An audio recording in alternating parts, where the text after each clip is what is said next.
Hello, ladies and gentlemen. This is Darcinovia here, back with another review on some more Star Wars comics.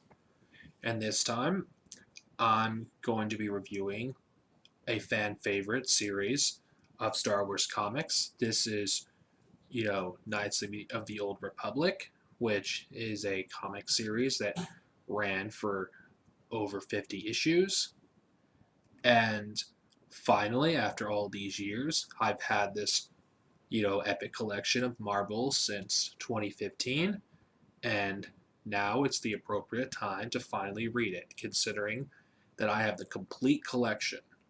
Now, I'm going to be reviewing the first 6 issues plus issue 0 and give you my thoughts.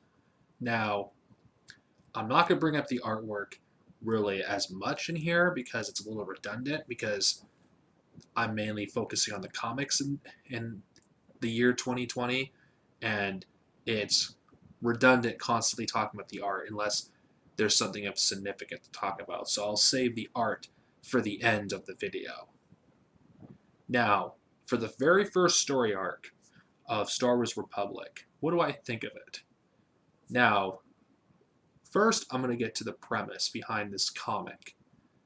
Now, unlike other Star Wars comics that focus on Jedi, you know, this one doesn't focus on a Jedi that's super strong in the Force, that is more of an average person that with Force powers. And the main protagonist is framed for a crime he did not commit. And the thing I really like about this comic is instead of having Sith as antagonists, or the Empire, or Mandalorian, they decided to have a group of Jedi Masters. Now, I love this. I'm digging this premise, having the Jedi Masters be the antagonists, because that has never been done before, and that is a great creative choice. Now, I'm not criticizing, other parts of the EU for doing this, but I think this is original. And I think it's interesting that you do have villains that see themselves as the hero. Though, in order to understand the context, they're trying to prevent another Exar Kun from rising. Now, if you play the Knights of the Old Republic video game, this series takes place before the events of the first game.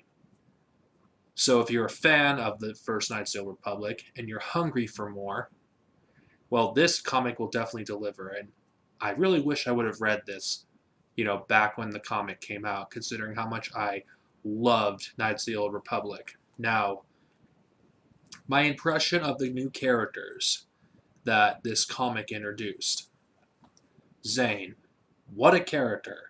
I think he's relatable, and he's the guy I would like to have a drink with. I think I really like him as a character from what I've encountered him so far. The guy is thrown into circumstances that aren't his fault.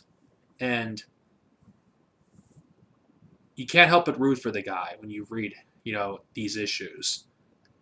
Now, the new character, another one, Jareel, I think that's her name. I probably pronounced that wrong, so forgive me on this. She left me with a good impression. She's a badass, even though she is a humanoid alien character. She feels like she belongs in the Star Wars universe, and I'm looking forward to reading more about her. I do like Zane's sidekick as well. All of his characters that have appeared so far, I think, are great. As for, first story arc goes, this does leave a great impression.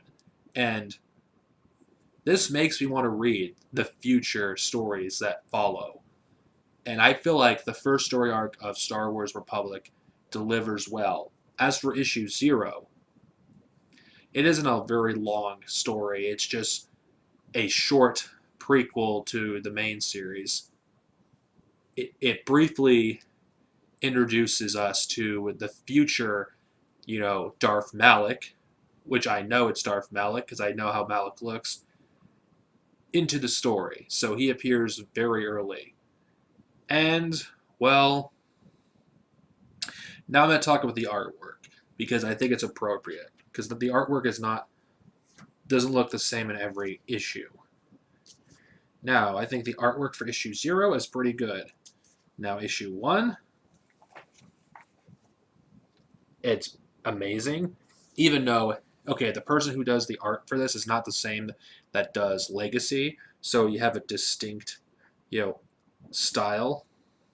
Now, this isn't a bad thing, considering the fact that, this is a different era, so I think having a different style from, the parts that take place during the movies or after, it gives its own flavor, because that's the thing when it comes to art in the comics. I don't mind it looking different as long as it's good and it feels like Star Wars.